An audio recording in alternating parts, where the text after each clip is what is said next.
네, 오늘 정치권 이슈들은 국민의힘 윤희석 대변인, 더불어민주당 한민수 대변인과 자세하게 짚어보겠습니다. 어서 오십시오. 안녕하세요. 네, 안녕하십니까. 네, 오늘 먼저 국민의힘 얘기부터 해보겠습니다. 조금 전에 국회 취재기자가 전해줬습니다만 오늘 국민의힘 비상의원 총회가 오전에 있었습니다. 이 자리에서 한동훈 법무장관을 비대위원장으로 모실 것이냐, 이것을 놓고 상당히 뜨거운 경론이 오갔다고 합니다.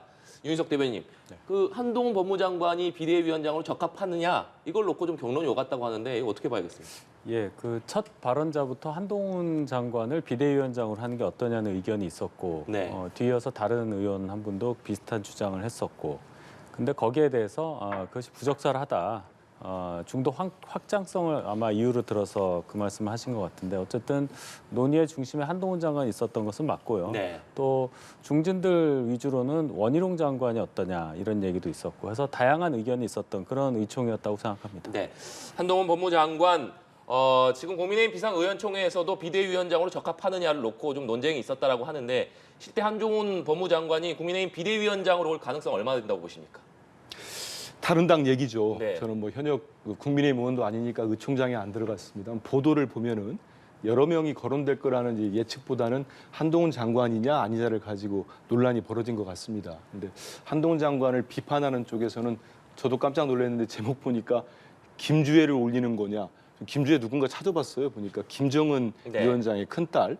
그 정도 얘기하면서 윤석열 아바타라는 표현을 썼더라고요. 그거는 반대하는 쪽의 목소리가 상당히 격앙된 것 같습니다. 그 얘기는 한동훈 장관이 비대위원장으로 오면은 선거, 특히 수도권 선거랄지 여기에 큰 도움이 되지 않는다고 판단하는 국민의힘 의원들이 적지 않이 있는 거 아닌가 싶어요. 왜냐하면 한동훈 장관이 윤석열 대통령을 좋아하는 분들로부터는 전폭적인 지지를 받지만 실제 비대위원장은 당대표거든요. 이제는 김기현 대표가 그만두셨기 때문에 국민의힘 입장에서는 한동훈 법무장관이 비대위원장이 되신다면 공청장 직인에 한동훈이 이름이 찍히는 겁니다. 그러면 그 공청장을 가지고 총선에 나가는 거기 때문에 이게 선거 전략으로 맞느냐, 본인 선거에 도움이 되느냐는 판단을 다 할 겁니다. 근데 오늘 보니까 일단 당장 드러난 것만 봐서는 한동훈 장관을 모르겠습니다. 여권 주류에서 강행을 할지는 모르겠습니다만은 당내에서 전체적으로 의견이 모아지기에는 좀 시간이 필요하지 않겠나. 또 내용이 좀 일 수도 있겠다 이런 생각이 좀 듭니다. 예, 오늘 의총에서 비대위원장 인선을 비롯해서 당정 관계를 재정립해야 한다라는 지적도 나왔습니다. 그러니까 수직적이라는 지적이 나온 당정 관계를 수평적으로 재정립을 해야 한다라는 의견이거든요. 지금 윤재욱 대표 권한대행은 지금의 당정 관계가 수직적이라고 생각하지 않는다라고 하면서 다만 국민들 눈에 그렇게 보인다면 그런 부분들도 고려를 해야 한다 이렇게 밝혔습니다. 자, 이 부분은 좀 어떤 방향으로 의견이 모일 거라고 보시는지요? 그 당정 관계에 대해서 수직적이냐 수평적이냐 하는 것은 그런 판단을 하는 주체의 뭐 자유의지에 따른 거죠. 그런데 우리가 이런 얘기를 많이 합니다. 왜 항상 여당은 대통령의 뜻에 이렇게 종속이 되는 경향이 있느냐라고 얘기를 하시는데 국회의장의 경우처럼 당선된과 동시에 대통령이 기존의 당적을 떠나지 않는 한 어디까지나 대통령과 당은 연결이 돼 있는 게 맞는 겁니다. 우리 헌법 구조가 그렇게 돼 있습니다. 그리고 거기서 필요한 것이 당과 대통령실이 원활한 의사소통을 하고 당은 민심을 받아서 가감 없는 쓴소리 그런 것들을 민심을 담아서 전달하는 역할 여기에 충실하면 아무 문제가 없는 겁니다. 그래서 윤재욱 대표는 지금 수직적인 관계가 아니라고 얘기를 했어요. 수직적인 관계라면은 당에 대한 어떤 중요한 결정사항을 뭐 대통령의 말 한마디면 즉각 바뀌고 이래야 되는 거잖아요. 그러면 예를 들어서 지금 김기현 전 대표 사퇴 과정을 봐도 며칠씩 고민의 시간을 갖고 뭔가 본인의 활동을 계속 하다가 사퇴를 하는 그런 과정을 보게 되면 과연 그게 맞느냐. 정말 대통령 뜻대로 된다면은 고민을 할 시간이라는 건 없는 거죠. 그 자리에서 결정이 되는 거 아니겠습니까? 그런 것을 보더라도 수직적인 당과 용산 대통령실의 관계라는 것은 굉장히 과한 표현이라고 생각하고 그러나 용산 대통령실에 대한 그 쓴소리 전달 부분에 있어서 국민의 눈높이에 맞지 않았다는 부분을 겸허하게 수용하면서 앞으로 더 민심을 가감없이 전달하겠다 이런 의지를 표현한 예. 윤재욱 대표의 발언이라고 저는 평가합니다. 당정 관계가 수직적이라고 보지 않는다라는 의견이셨거든요. 어떻게 보셨는지. 근데 비단 이제 우리 민주당 야당의 시각을 떠나서도 그건 아닌 것 같아요. 만약에 윤재욱 당대표 권한대행의 말씀이 을 듣고 국민의힘 의원 중에도 그거를 흔쾌히 이른바 친윤 의원들 몇 분 빼고는 다수의 의원들이 그걸 동의했을까 싶습니다. 제 생각에는. 왜냐하면 지난 10월 멀지도 않았습니다. 2달 전에 10월에 있었던 강서구청장 보궐선거에서 드러난 민심. 그때는 국민의힘 김기현 대표도 얘기하셨어요. 이제는 당의 뜻을 제대로 민심을 반영해서 전달하겠다고 김기현 대표도 말씀하신 거기 때문에 그 문제의식이 있었던 거죠. 그 첫 번째가 대통령과 당과의 관계가 제대로 좀 유지가 안 됐다. 그게 결정적인 게 김태우 당시 후보를 3개월 만에 사면 복권 시켜가지고 대법원 판결이 나자마자 시켜가지고 후보로 강행을 한 거 아니었습니까? 당시 많은 보도에서도 당에서는 김태우 후보를 후보를 공천하는 거는 민심에 역행하기 때문에 맞지 않다는 의견을 전달했다는 기사까지 났습니다. 하지만 대통령의 의중인지 용산의 의중인지 아무튼 결국은 강행이 됐고 선거에서 큰 차이로 어떤 심판을 받았습니다. 그러면서 인유한 혁신이 발족할 때도 이제는 건전하게 관계를 바꿔보겠다. 대통령께도 할 말 하는 그런 당이 되겠다. 그런 다짐까지 있었던 걸로 알고 있습니다. 그런 상황에서 지금 혁신위도 실패를 했고 또 김기현 당대표는 대통령께서 네덜란드 순방 중에도 어떤 의사를 전달했다는 보도가 쏟아지고 있는데 지금 그렇다면은 많은 국민들 볼 때는 지금 정상적이지 않는 관계 아닌가 이런 생각을 하지 않겠습니까? 물론 여당에서는 대통령 의중과 완전히 엇나갈 수는 없습니다. 역대 정당이 그럴 수는 없어요. 하지만 당과 청와대죠. 지금은 대통령실이고 이 관계가 건전한 관계가 돼야 되는 거예요. 어느 한쪽에서 지시를 했는데 그거를 추종만 한다고 하면은 그거는 선거는 당이 치르는 겁니다. 근데 민심과 이반돼 버리면 선거의 심판을 받는 건 당이 되기 때문에 정권에도 큰 부담이 되고 저는 윤재욱 원내대표 당대표 권한대행 어떤 뜻으로 하셨는지 정확히는 모르겠어요. 하지만 이런 부분들이 다음 비대위원장 이렇게 모셔올 때랄지 임명할 때도 이런 부분들이 종합적으로 고려가 돼야 국민의 입장에서도 좀 운신의 폭도 생기고 앞으로 집권당 역할을 하는데 도움이 되지 않을까 그런 생각을 해봅니다. 네. 상당히 한동훈 법무장관을 비롯해서 다양한 인물들이 지금 비대위원장 후보로 거론되고 있는데 후보 중 한 명으로 거론되고 있는 원희룡 국토부 장관 비대위원장설에 대한 입장을 밝혔습니다. 발언 듣고 대답 이어가겠습니다. 구체적으로 뭐 어떤 역할을 한다 이런 부분에 대해서는 제가 드릴 말씀은 아닌 거고요. 왜냐하면 저는 저를 희생하는 역할까지 포함해가지고 무엇이든지 해야 된다는 책임감을 느끼고 있다. 그러니까 그 자세를 가지고 앞으로 어떤 일을 하든지 임해 나갈 거고요. 철저한 반성과 변화를 위해서 무엇이든지 해야 되는 상황이 아닌가.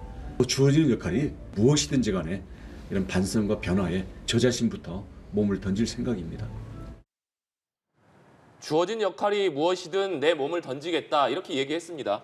이 얘기는 결국 비대위원장직 제안이 온다면 수락하겠다 이런 의미로 해석하면 되겠습니까? 그렇죠. 지금 상황에서 당이 어려움에 빠져 있는데 당에서 총의를 모아서 비대위원장으로 추대를 하는 그런 모양새라면 지금 뭐든지 받아들일 자세가 있다. 원희룡 장관은 한동훈 장관과 달리 이미 개각 대상에 포함돼서 후임자가 네. 인사청문회를 기다리고 있지 않습니까?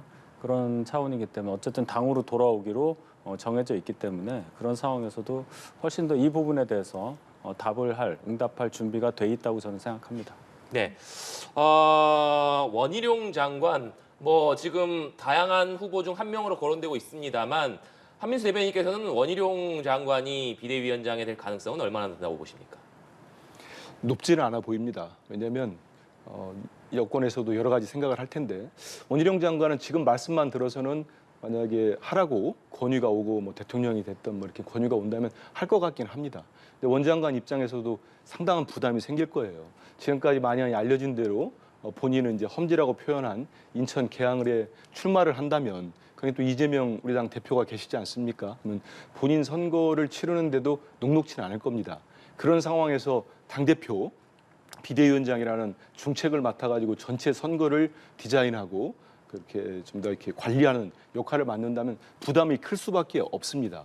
그리고 이분은 이제 지금 아직은 국토부 장관이십니다만은 국토부 장관을 그만두고 또 여의도로 오면은 그때 받는 여러 가지 언론의 검증이랄지 물음, 지적들이 많이 나올 수밖에 없습니다. 국토부 장관 때 대표적인 그런 게 있지 않습니까? 서울 양평 고속도로 백지화 문제가 있어요. 거기에 대한 또 입장을 또 요구하는 것도 있을 거고 상당히 부담이 될 겁니다. 그리고 무엇보다도 이번 선거가 뭐 우리 민주당도 마찬가지입니다만 국민의힘도 상황이 그리 좋지 않은 상황에서 비대위원장을 맡아가지고 본인 선거도 있는데 여당 선거 전체를 했을 때 자칫 성공하지 못하고 선거에 지게 되면은 그 책임을 모두 안게 되는 그런 정치적 부담도 클 거라고 봅니다. 예. 네. 일각에서는 한동훈 법무장관, 원희룡 국토부 장관이 그러니까 역할을 좀 나눠서 맡는 것 아니냐. 원희룡 장관이 비대위원장이 되고 한동훈 장관이 선대위원장을 맡는 건 아니냐 이런 얘기도 있습니다. 이 부분 현실화 가능성이 있겠습니까? 그러니까 그 얘기는 이제 한동훈 장관의 경우에는 쭉 지금까지 공무원으로만 네. 계셨잖아요. 그러면 당적을 가질 수가 없으니까 당 경험이 없다.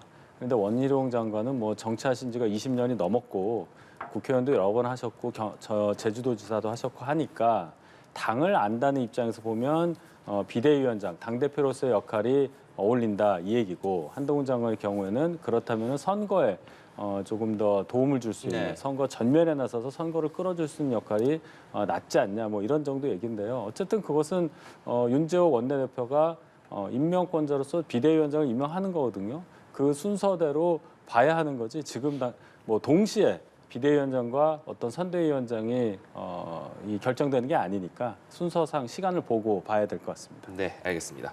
네, 네덜란드 순방에서 돌아온 윤석열 대통령이 조만간 추가 개각을 단행할 거다라는 관측이 나오고 있는데 여기에 한동훈 장관이 포함될지가 관심사입니다. 자, 앞서 한동훈 법무부 장관 별도의 원포인트 개각, 원포인트 교체 가능성도 점쳐졌는데 그 사이에 지금 여권 상황이 급변하면서 등판 시점이 조금 더 빨라지지 않을까라는 전망도 나오고 있는데 이 부분에 대해서 어떻게 보시는지? 그렇죠. 만약에 이 추가 개각 명단에 추가 개각을 하고 그 명단에 한동훈 장관 있느냐 없느냐가 제일 중요하겠죠. 한동훈 장관을 비대위원장으로 어떻게 저희가 임명을 하려고 해도 현직 장관인데 현직 장관을 갑자기 사표를 내게 하고 차관 대행 체제로 만들면서까지 당에 차출한다는 인상을 주면 국민들께 뭔가 국정을 소홀히 한다 그런 부담스러운 인식을 받게 되지 않겠습니까 저희가? 그래서 어떤 절차적인 문제도 필요하다. 예. 그래서 저도 저 부분을 중하게 봅니다. 이번에 개각이 있다면 거기에 과연 한동훈 장관이 포함되느냐의 여부, 그것이 한동훈 장관의 비대위원장 임명 여부의 가장 중요한 첫 단추라고 생각합니다. 예, 어떻게 전망하세요? 저도 그렇습니다. 개각에 그동안 이제 원포인트로 지난번 6명의 장관들 개각이 있었지 않습니까? 근데 포함이 안 됐기 때문에 연말 연초회기가 있었는데 지금 대통령이 오늘 귀국하셨죠. 하자마자 원포인트 개각을 한다면은 그거는 한동훈 장관을 비대위원장 설이 더 힘을 얻겠죠. 근데 우리 윤 대변인 금방 얘기한 듯이 정상적인 장관의 이임과 후임 이제 국회에서 청문회가 있습니다. 그런 절차에는 아무리 빨라도 20일 넘게 걸립니다. 청문 요구서가 오고 여야가 협의를 해가지고 청문회를 해야 되고 후임으로 법무장관에 내정된 분이 청문회에서 무사히 통과를 해도 그 절차가 그 정도 시간이 걸리는데 그렇다면은 한동훈 장관을 바로 인사조치를 하면은 이건 또 달라지잖아요. 그럼 바로 사표를 받고 차관의 대행 체제를 시켜놓고 당으로 보내고 이 또한 국민들 보시기에는 좀 이렇게 아주 원만하게 제대로 된 인선 아니면 그런 거라고 보시기보다는 정말 한동훈 장관이 지금 국민의힘에 그렇게 필요한 인물인가 이런 생각을 또 하게 될 거예요. 왜냐하면 법무부라는 데가 그렇게 중요한 부서 아니겠습니까? 근데 그마저도 후임 장관이 오기 전에 빨리 사표를 받아가지고 그것도 여당으로 투입한다. 글쎄요. 저는 그런 모습들이 국민들에게 정상적으로 비치지는 않을 것 같아요. 네. 김기현 대표의 사퇴부터 비대위 체제로 전환까지 국민의힘이 굉장히 빠르게 지금 움직임이 일고 있는 가운데 대통령실에서는 비대위 구성이나 김기현 전 대표의 사퇴, 용산이 관여할 문제가 아니다 이렇게 일축을 했습니다. 대통령의 당무 개입 논란을 차단하고 나섰다 이렇게 볼 수 있을 것 같은데 그런데 김 전 대표의 대표직 사퇴를 놓고 여기에 윤심이 작용한 것 아니냐.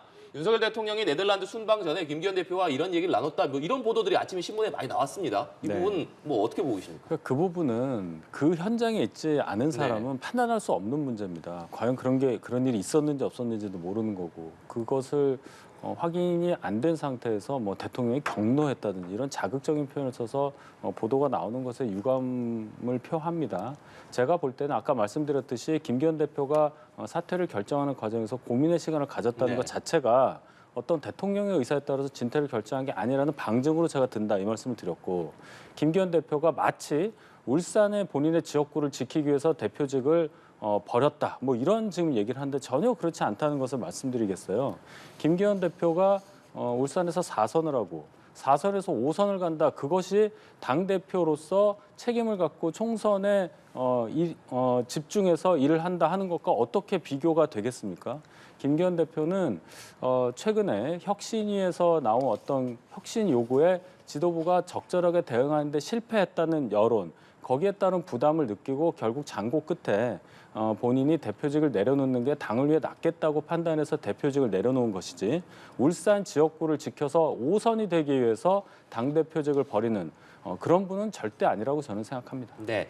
일각에서는 대표직을 물러난 것이 울산 지역구를 지키기 위한 것 아니냐 이런 보도들이 나왔습니다만 지금 이 부분은 사실이 아닌 것으로 본다 이런 말씀이십니다. 한민수 대변인께서는 어떻게 보십니까? 저는 근데 이 부분은 조금 심각하게 봅니다. 왜냐하면은요, 저도 정치부 기자를 오래 했습니다. 오래 했는데 특히 대통령의 우증이 실린 기사가 나올 때 어느 한 군데가 이른바 단독 보도를 할 경우에는 그 말을 전달한 분이 오독을 하거나 아니면 오해를 하거나 그럴 가능성도 뭐 전혀 배제할 수는 없습니다. 하지만 일제히 기사가 나왔어요. 아주 유력한 매체들이 모두 거의 같은 내용을 보도를 했습니다. 그 얘기는 대통령실에 상당히 믿을 만한 소스가 한 명이 아니거나 복수이거나 아니면 한꺼번에 기자들한테 푸른 겁니다. 그 얘기는 뭐가 되겠습니까? 대통령의 의중을 전달을 하고 김기현 대표가 지금 보도된 대로 대통령의 원래 뜻은 당대표는 유지하되 울산 부출마했다는 거 아닙니까? 근데 이와 뜻과 정반대의 행동을 하니 경고를 주기 위해서 저는 흘렸다고 봐요. 아마 모르긴 몰라도 제 해석이 그렇게 과하지는 않을 겁니다. 저도 뭐 기자 생활을 그렇게 했는데요. 그럴 겁니다. 그러면 우선 저는 이렇게 언론 플레이를 하거나 김기현 대표를 압박하기 위해서 기사를 흘린 이분은 대통령이 귀국했으니 인사조치해야 됩니다. 가만두면은 이 정권 큰 부담될 겁니다. 그게 또 대통령 뜻이라면 제가 할 말은 없어요. 하지만 그게 아니고 본인 스스로 김기현 대표를 압박하기 위해서 대통령실 고위 참모들이 이런 작태를 보였다? 이게 무슨 얘기가 되냐면요, 정당 민주주의를 완전히 훼손한 거가 되는 겁니다. 당무 개입이에요. 아니, 우리 대한민국의 박정희, 전두환 군사정권 시대 이후로 이런 대통령이 있었습니까? 사실이라면 그렇게 한 적이 없습니다. 어떻게 집권당 대표를 당대표 만들 때에도 그렇지 않아도 윤심이 개입했다는 논란이 그렇게 뜨겁게 일었는데 사표를 받는 과정에도 대통령이 가기 전에 만났다. 구체적인 날짜까지 다 풀을 했더군요. 알렸어요, 언론에. 네덜란드에서도 그 순방 기간에 또 연락을 했다. 저는 좀 믿기지도 않지만 그런 보도가 일제히 났다는 건 대통령께서 정말 그렇게 했다면 부적절하고 이거 정말 문제될 수 있습니다. 당무개입 아닙니까? 그렇기 때문에 저는 도저히 이해할 수 없다는 말씀을 드리고, 그렇게까지 대통령실의 집권당 대표의 경질 문제까지 관여한다? 이거는 글쎄요, 두고두고 여권에 상당한 부담이 될 거라는 생각이 듭니다. 예. 제가 이 부분 좀 말씀을 드려야 될 것 같은데요. 언론 기사를 가지고 대통령과 당에 대해서, 저희 당에 대해서 비난을 하시는 것에 대해서 너무 과하다고 저는 봅니다. 정당 민주주의 말씀하셨잖아요. 그렇다면 민주당 확인된 사실만 얘기하겠습니다.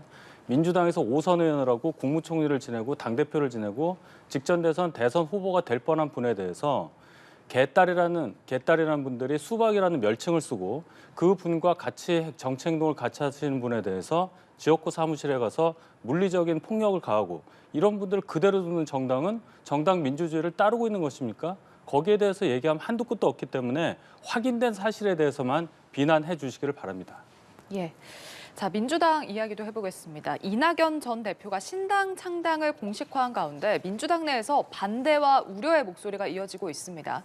당내 최대 의원 모임인 더 좋은 미래는 오늘 기자회견을 열고 창당 철회를 요구했는데요. 발언 듣고 대담 이어가겠습니다. 민주당 당대표와 민주정부의 총리까지 역임하신 이낙연 전 대표께서 신당 창당을 선언했습니다. 참담함을 금할 수 없습니다. 민주당의 큰 어른의 느닷없는 신당 창당 선언은 말씀하신 희망도 아니고 새로운 정치도 아닙니다. 그저 민주당과 지지 세력의 분열만을 가져올 것입니다. 민주당을 위기에 빠뜨릴 것이 아니라 윤석열 정권 심판에 앞장서 주셔야 합니다.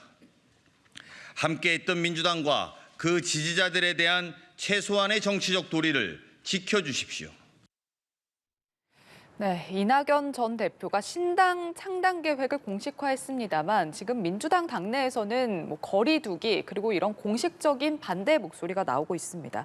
자, 한 대변인 지금 민주당 당내 여론이 구체적으로 어떤 상황인 건가요? 그 말씀 드리기 전에 좀 전에 이제 대통령 당무 개입 얘기를 하시다가 저는 그러면 대통령실에서 그 수많은 유력 언론이 일제히 다 보도를 했는데 정정 보도를 빨리 요청하십시오. 정말 대통령 뜻이 아니고 그 많은 언론이 일제히 수십 군데가 모두 오보를 냈으면 정정보도 요청하고 일부 언론사 상대로 하듯이 압수수색도 하십시오. 그러면 되는 거 아니겠습니까? 그게 진짜 사실이 아니라면은.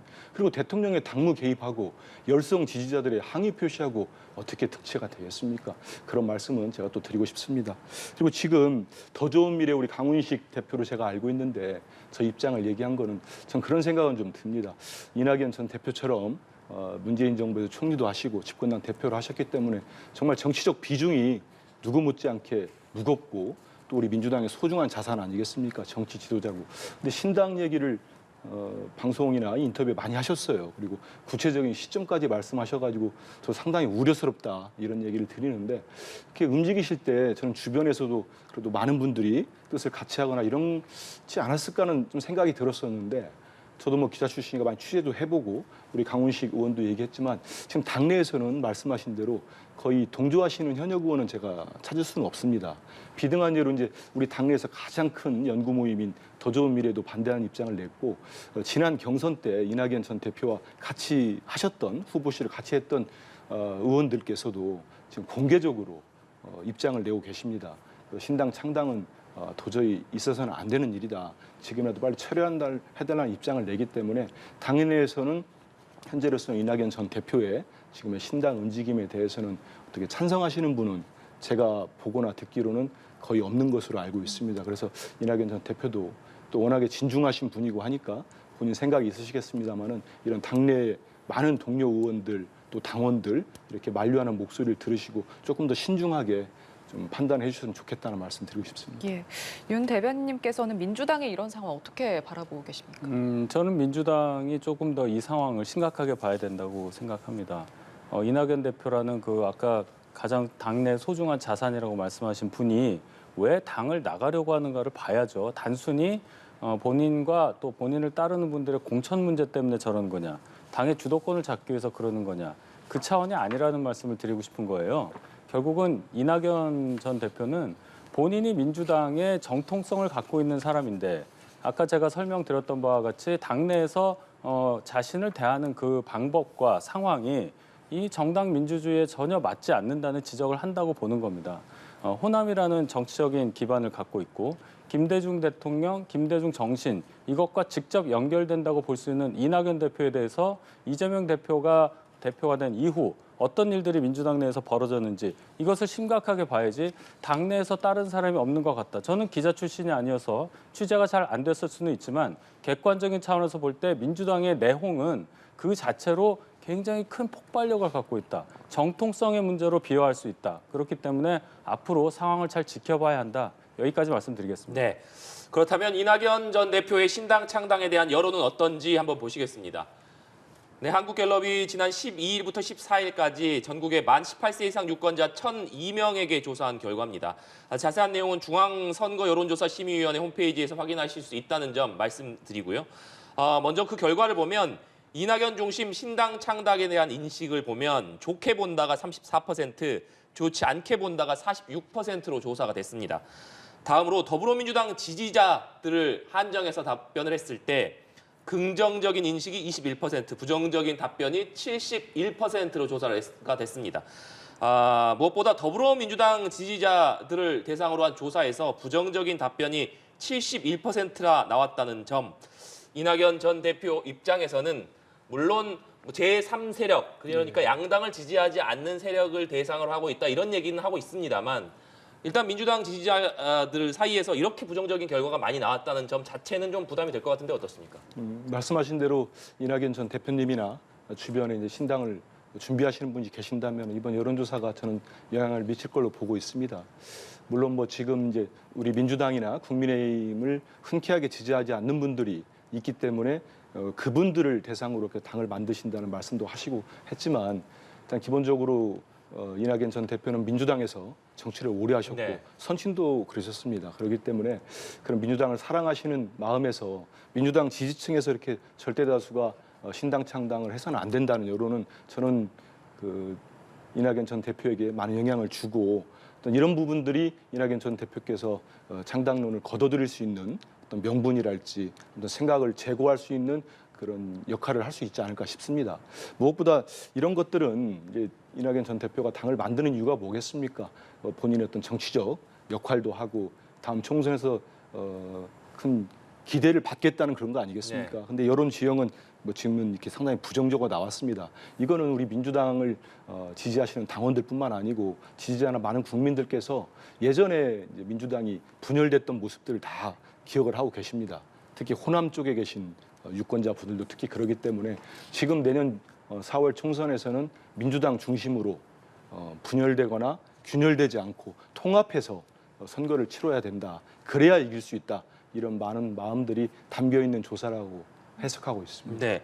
일반 국민 여론조사에서도 좋지 않게 본다는 응답이 46%, 좋게 본다가 34%로 조사가 됐는데 이낙연 전 대표가 추진하는 신당에 대해서 이렇게 부정적인 여론이 많은 배경은 좀 뭐라고 봐야겠습니까? 일단은 이낙연 전 대표가 대선 경선 패배 이후에 1년 동안 1년 넘게 휴직기를 가졌고 복귀한 지 얼마 안 된 상황. 그리고 양쪽 저희 당과 민주당이 극렬하게 이 대결하고 있는 구도 속에 이낙연 대표의 신당이 민주당 또는 민주당을 지지하고자 하는 중도 가운데 있는 분들의 네. 생각에는 좀 부정적으로 비칠 수 있는 여지가 있죠. 민주당에 굉장히 불리하게 되니까요. 근데 잘 보시면 민주당 지지자들 분들 중에 한 21% 긍정을 하고 있는 데다가 좋게 본다. 전체 국민 대상이겠죠. 34%라는 얘기는 민주당 지지자들이 아닌 분들 중에 그러면 이낙연 대표의 신당 창당을 좋게 보는 분도 꽤 있다는 것을 의미하는 네. 거잖아요. 그렇게 따져보면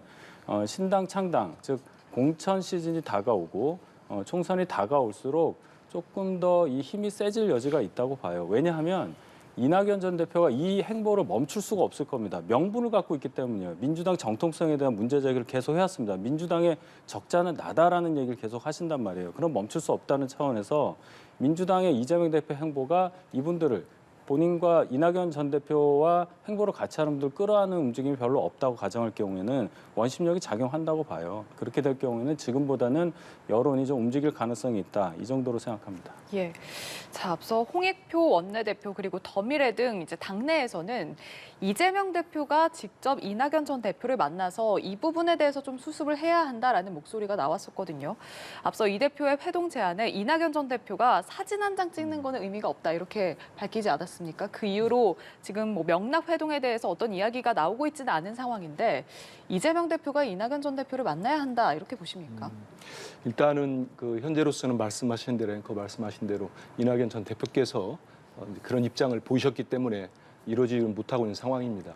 근데 한동안에는 또 이제 그 정세균 전 총리나 김부겸 전 총리 간의 삼총리 이름을 또 만드셨더라고요. 그 문재인 정부 삼총리 연대설이 나왔는데 제가 알기로는 조만간에 머지않아서 그 이재명 대표께서 두 분을 각각 또 만나시는 일정을 저는 뭐 거의 확정된 걸로 알고 있습니다. 그래서 그렇게 민주당 현 당대표로서 그리고 두 분의 민주당의 어른이신 전직 총리들과 만나서 저는 그 누구나 지금 현재로서 당에 문제가 있다고 생각한다면 자유롭게 의사를 전달할 수 있다고 봅니다. 그리고 당대표는 언제 열린 자세로 우리 당의 분열을 막고 또 혁신을 가져올 수 있는 방안이라면 모든 얘기를 듣겠다는 말씀을 계속 해오셨습니다. 그래서 만나시기 때문에 또 그런 일정이 있고 저는 이낙연 전 대표와도 대표께서 이재명 대표가 필요하다면 언제든지 만날 수 있다고 봅니다. 그리고 끝까지 또 그런 분 외에도 또 지금 비명계에 한 4분 정도 계시잖아요.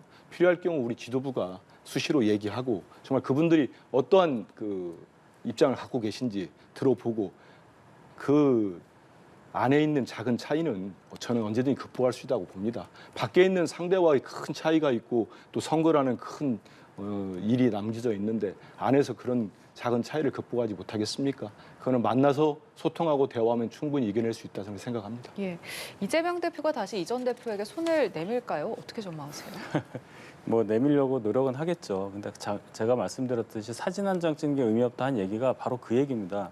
만나서 얘기해서 타협할 만한 지금 상황이 아니라는 거예요. 제가 자꾸 정통성이라는 단어를 쓰는데 이 민주당이 정말 흔히 하는 말로 고쳐서 쓸 수 있는 수준이 아니라고 본다. 이낙연 대표 생각은 전 그렇다고 보거든요.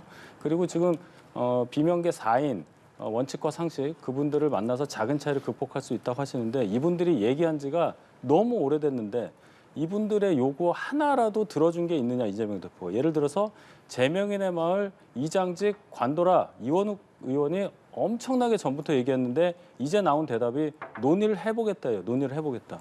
민주당의 시계는 굉장히 느리게 갑니다. 저희하고 좀 다른 것 같은데 더 지켜본다 이런 입장입니다. 네, 말씀해 주셨지만 비주류 4인방 원칙과 상식에서 어제 국민의힘에서 이렇게 비대위 체제로 전환하는 것을 보면서 민주당도 이재명 대표가 좀 물러나고 통합 비대위 체제로 가야 하는 것 아니냐 이런 제안을 했습니다. 여기에 대해서 이재명 대표는 별다른 답변은 없는 것 같습니다. 계속해서 단합과 단결을 강조하고 있는데 지금 이 비주류 4인방이 요구하는 이 부분에 대해서 당내 분위기가 어떤지도 궁금한데요.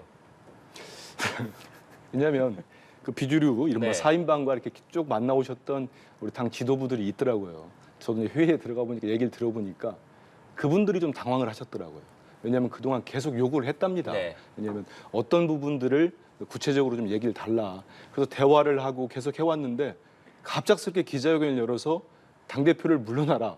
그리고 통합형 비대위를 요구를 했어요. 근데 저는 이거는 뭐 우리 당 출입기자들도 그렇고 당 안팎으로 보니까 좀 뜬금이 없다는 반응들이 많더라고요. 왜냐하면 아니 이재명 대표를 물러나라는 근거가 뭡니까? 우리 윤희석 대변인께서 정통성 문제로 말씀하셨는데 지금 이재명 대표 지도부는 지난해 8월에 당원과 우리는 국민 투표도 합니다. 국민 여론조사 하기 때문에 국민 여론을 다 모아가지고 정말 100만 명 가까운 선거인단이 투표를 한 거예요. 거기에서 당대표는 77%를 받은 적법한 절차에 따라서 정당성을 갖고 있는 정통성을 갖고 있는 당의 대표입니다. 그리고 이분은 지난해 다 적절한 절차를 통해서 적법한 절차를 통해서 당의 후보가 됐었고 그럼 민주당에 이 정도 정통성 가진 사람이 누가 있겠습니까? 이 지도부가 있는 거예요. 여기에 대해서 지난번 강서 보궐선거에 드러난 우리 중도층의 민심이라는 게 뭐겠습니까? 지금 민주당 중심으로 똘똘 뭉쳐 선거를 잘 치러달라는 저는 마음도 있다고 봅니다. 이런 상황에서 네 분의 그 비주류 비명계 의원들께서 일단 무조건 당대표 내려놔라. 그리고 통합형 비대위를 가자. 그래서 이게 말씀을 저는 상당히 이걸 우리 당 내에서도 그렇고 의원들뿐만 아니고 많은 분들이 흔쾌히 동의할 수 있을까 이런 생각은 듭니다. 조금 더 구체적으로 당의 어떤 부분들 좀 개선했으면 네. 좋겠다.